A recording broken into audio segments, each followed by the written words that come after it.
دنیا میں عورت کو سب سے زیادہ عزت قرآن پاک نے دی ہے۔ عورت کے پاس یہ صلاحیت ہے کہ حالات کے تقاضے کے مطابق وہ والدین کا بیٹا بھی بن سکتی ہے اور اپنی اولاد کا باپ بھی۔ عورت کے اندر ہر مرد کے ساتھ رہنے کی چاہت نہیں ہوتی، اور جس کے ساتھ رہنے کی چاہت ہو پھر عورت کسی اور کا سایہ بھی خود پہ برداشت نہیں کرتی۔ سب سمجھتے رہے عورت معشوق ہے، صرف شاہ لطیف کو معلوم تھا کہ عورت عاشق ہے، اس لیے شاہ لطیف نے لکھا عورت عشق کی استاد ہے۔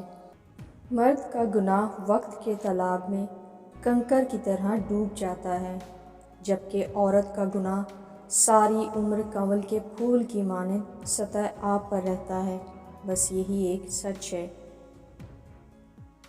یہ سچ ہے کہ عورت میں درد سہنے کی عادت ہے، مگر اس کا یہ مطلب بھی نہیں کہ وہ درد دیے جانے کی مستحق ہے۔ عورت کو عزت کی نگاہ سے دیکھا کرو، تم اسی کے ذریعے دنیا میں آئے ہو۔